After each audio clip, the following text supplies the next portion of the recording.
ఆంధ్రప్రదేశ్ రాష్ట్రంలో చరిత్ర కలిగినటువంటి కొండపల్లి మున్సిపాలిటీ ఏరియాలో 427వ ఉరుసు మహోత్సవం హజరత్ సయ్యద్ షా బుఖారీ రహమతుల్లా అలై. ఈ ఉరుసు మహోత్సవానికి భక్తులు కులమతాలకు అతీతంగా దర్గా అనేది రామతత్వం, యేసుతత్వం, ఇస్లాం తత్వం అన్ని మతాలు కలిగినటువంటి వ్యక్తులు సూఫీయిజంలో అందరూ దర్గాకు వస్తారు. మసీదు అనేది ముస్లిమ్స్ మాత్రమే వెళ్తారు, కానీ దర్గా అనేది కులం మతంతో సంబంధం లేకుండా ప్రతి ఒక్కరు వస్తూ ఉంటారు. మొహమ్మద్ ప్రవక్త గారి వంశీకులైనటువంటి హజరత్ సయ్యద్ షా బుఖారీ రహమతుల్లా అలై 500 సంవత్సరాల క్రితం ఈ ప్రదేశానికి రావటం, ఇక్కడ వారు ఎన్నో మహిమలు చూపించి చాలామందికి మంచి మార్గాన్ని చూపించి చాలామందికి అన్ని రకాలుగా అన్ని విధాలుగా ఆదుకుంటూ వారికి ఎటువంటి ఆపద వచ్చినా కూడా వారు సజీవంగా ఆనాడు బతికున్నప్పుడు కూడా అదేవిధంగా సేవ చేశారు, ప్రజలకు మేలు చేశారు. వారి సమాధిలో వెళ్ళిపోయిన తర్వాత ఉరుసు అంటే సమాధిలో వెళ్ళిపోయి ఇవాళకి 427 అంటే 427వ సంవత్సరం అంటే అన్ని సంవత్సరాలు అవుతుంది. 427 సంవత్సరాల క్రితం సమాధిలో వెళ్ళిపోయినటువంటి బాబా గారు సమాధిలో నుంచి కూడా సమాధానం చెప్పే ఒక పవర్ఫుల్ బాబా హజరత్ సయ్యద్ షా బుఖారీ బాబా. ఇక్కడ ప్రతి ఒక్కరు వస్తూ ఉంటారు.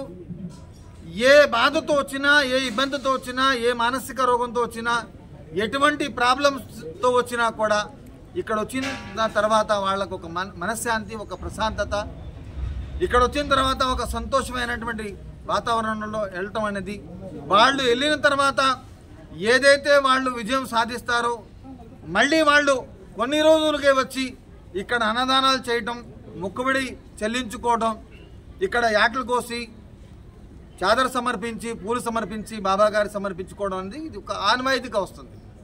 ఇది కులం మతం భేదం లేకుండా భిన్నత్వంలో ఏకత్వం అనే విధంగా ఇక్కడ జరుగుతుంది. అయితే ఎన్టీడీపీఎస్ సంస్థ బాబా గారికి సంబంధించిన ఏదైతే స్థలాలు ఉన్నాయో ఎన్టీడీపీఎస్ ఏర్పాటు చేసిన తర్వాత ఈ స్థలాలన్నీ కూడా వాళ్ళు అనుమతి ముజావర్ల ముతవల్లీల అనుమతి లేకుండానే వాళ్ళు ఎక్వైర్ చేసుకున్న తర్వాత ఆటోమేటిక్గా ఎన్టీడీపీఎస్ ఆగిపోవడంతో చాలామంది ఇంజనీర్లు, మన భారతదేశానికి సంబంధించిన ఇంజనీర్లు కాకుండా ఇతర దేశాల ఇంజనీర్లు కూడా వచ్చి టెక్నికల్గా ఎన్టీడీపీఎస్ ప్రాబ్లం ఏముందని చెప్పి చూస్తే ఏమీ లేదు.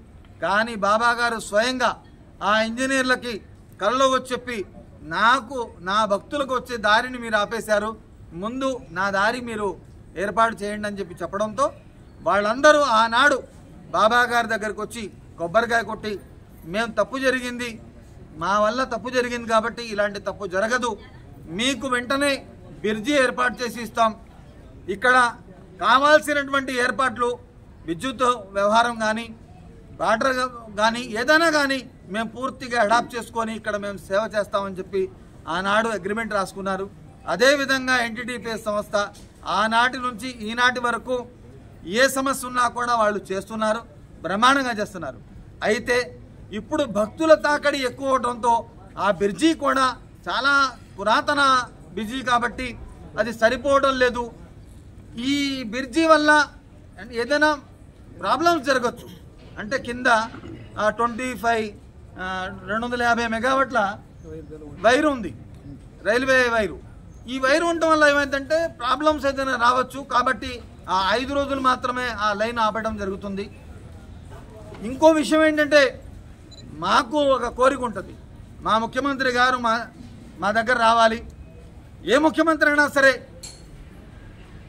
హయ్యర్ అఫీషియల్ అథారిటీ ఇక్కడికి రావాలని మాకు కూడా ఒక కోరిక ఉంటుంది.